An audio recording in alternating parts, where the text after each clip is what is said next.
nice display, but doing a little.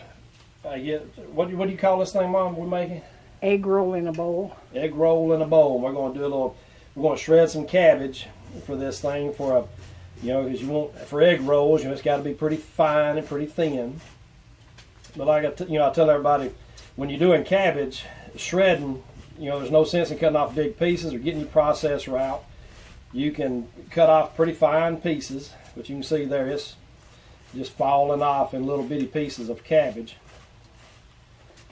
But you can work that whole head down pretty quick, just right over your bowl.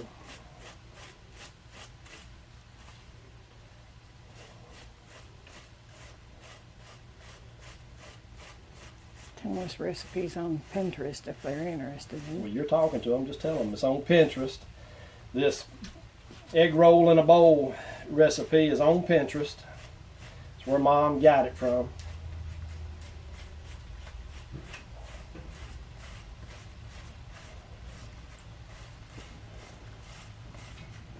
That may be enough. But that's overall pretty fine cabbage for shredding it up just right off the head with a knife. Well, there you go. Egg roll in a bowl. Had to get your finger.